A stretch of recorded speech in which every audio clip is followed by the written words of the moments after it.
Sebelum kita mulai belajar, ada baiknya kita berdoa menurut agama dan kepercayaan kita masing-masing. Berdoa dimulai.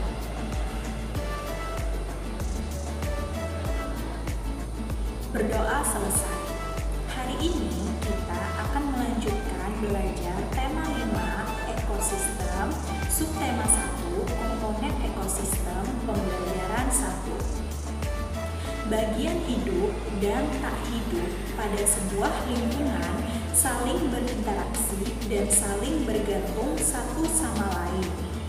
Interaksi antara makhluk hidup dan benda-benda tak hidup pada sebuah lingkungan disebut ekosistem. Ekosistem tersusun atas individu, populasi, dan komunitas. Nah, sebelum belajar, mari kita bernyanyi bersama.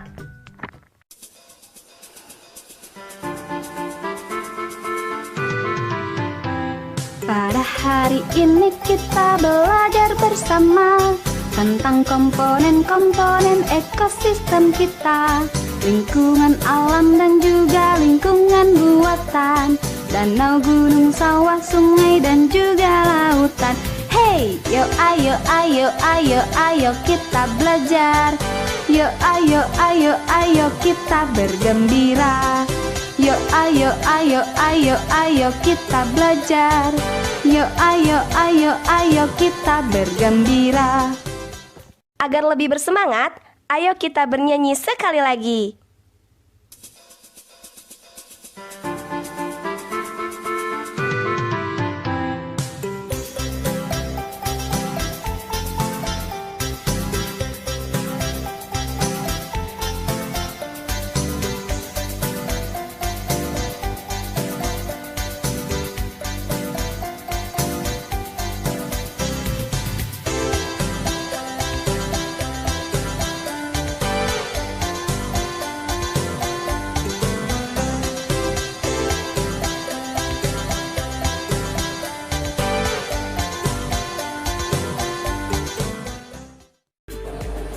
Hari ini kita akan belajar menyebutkan pokok pikiran pada teks non-fiksi yang disajikan.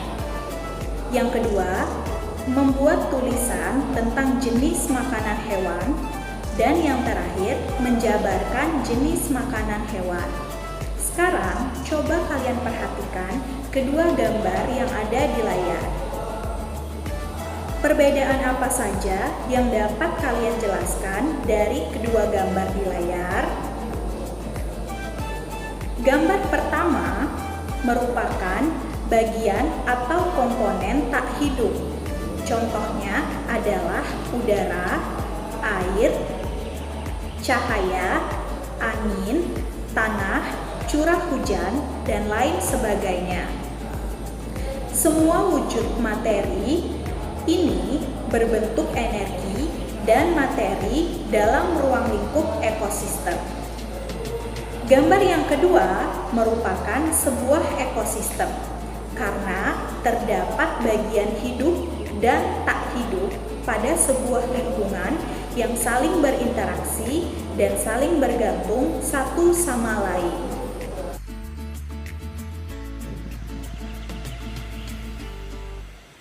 Sekarang, mari kita membaca teks tentang ekosistem. Semua makhluk hidup memerlukan lingkungan tertentu untuk memenuhi kebutuhannya. Lingkungan adalah segala sesuatu yang berada di sekitar makhluk hidup. Sebuah lingkungan terdiri atas bagian yang hidup atau biotik dan bagian tak hidup atau abiotik. Bagian yang hidup di sebuah lingkungan terdiri atas tumbuhan, hewan, dan makhluk hidup lainnya. Bagian hidup dan tak hidup di sebuah lingkungan saling berinteraksi dan saling bergantung satu sama lain. Interaksi antara makhluk hidup dan benda-benda tak hidup di sebuah lingkungan disebut ekosistem. Ekosistem tersusun atas individu, populasi, dan komunitas.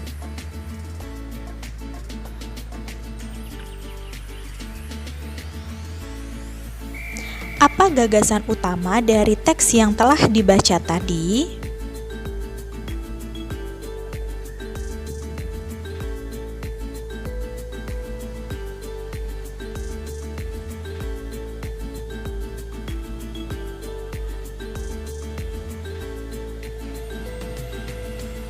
Gagasan utama dari teks tadi yaitu lingkungan adalah segala sesuatu yang berada di sekitar makhluk hidup. Sebuah lingkungan terdiri atas bagian yang hidup dan bagian tak hidup.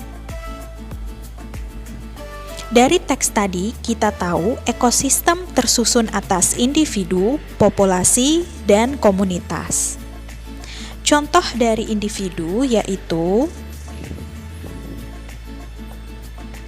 contoh dari populasi yaitu, dan contoh dari komunitas yaitu. Udin senang dapat berbagi pengetahuan bersama dengan teman-temannya. Ia pun mulai melihat lingkungan di sekelilingnya. Ada banyak hal di dalam buku yang dibacanya ada di sekitarnya. Benda hidup dan benda tak hidup, manusia, hewan, serta tumbuhan, semuanya saling berinteraksi di dalam ekosistem. Ia pun ingin tahu lebih dalam tentang dunia hewan. Bagaimana hewan-hewan di setiap ekosistem mendapatkan makanannya? Seperti halnya manusia, hewan juga memerlukan makanan untuk mendapatkan energi. Akan tetapi, hewan mempunyai jenis makanan tertentu, baik berupa tumbuhan maupun berupa hewan lainnya. Bacalah dengan saksama bacaan berikut ini untuk mengetahui lebih banyak tentang jenis makanan hewan. Jenis makanan hewan. Jenis makanan hewan dikelompokkan menjadi dua, yaitu makanan yang berupa tumbuhan dan makanan yang berupa hewan lain. Hewan yang memakan tumbuhan memilih bagian-bagian tumbuhan yang dapat dijadikan makanan. Ada hewan yang hanya memakan daun tumbuhan. Ada pula hewan yang hanya memakan batang, buah, atau hanya biji tumbuhan. Namun, ada beberapa jenis hewan yang memakan lebih dari satu bagian tumbuhan tersebut. Bagian tumbuhan yang paling sering dijadikan makanan hewan adalah daun. Hewan seperti ulat, rusa, dan zebra merupakan beberapa contoh hewan yang memakan daun. Sementara itu, beberapa hewan menyukai batang tumbuhan. Sapi merupakan salah satu hewan yang menyukai batang tanaman padi dan jagung. Sedangkan hewan panda menyukai batang pohon bambu. Bagian tanaman berupa buah juga disukai hewan. Belatung senang memakan bagian dalam buah dan ini seringkali merugikan para petani buah-buahan. Burung-burung menyukai bagian tumbuhan yang berupa biji. Biji padi sering menjadi incaran burung pipit. Biji kenari sangat disukai para tupai. Beberapa hewan memakan hewan yang lebih kecil sebagai makanannya. Hewan kecil ini menjadi mangsa bagi hewan yang lebih besar. Serangga menjadi makanan bagi hewan-hewan seperti katak atau cecak. Tikus menjadi makanan bagi kucing. Demikian juga dengan kelinci yang menjadi makanan bagi burung elang. Amatilah hewan-hewan yang ada di sekitarmu. Lalu, lakukanlah kegiatan berikut. Alat-alat dan bahan yang diperlukan antara lain gunting, kertas karton besar, spidol, surat kabar dan majalah bekas, penggaris, serta lem kertas. Langkah-langkah kegiatan, carilah dan guntinglah gambar-gambar hewan yang terdapat di surat kabar atau majalah bekas. Dengan menggunakan penggaris, buatlah tabel besar pada kertas karton tersebut seperti contoh berikut. Letakkan gambar hewan yang sudah digunting, lalu rekatkan pada kolom pertama tabel dengan menggunakan lem. Tuliskanlah nama hewan di bawah gambarnya. Tuliskanlah nama atau jenis makanan yang dimakan oleh hewan tersebut di kolom tengah. Tuliskanlah jenis makanan tersebut, apakah termasuk tumbuhan atau hewan lain. Kesimpulan apakah yang kamu dapat dari kegiatan di atas?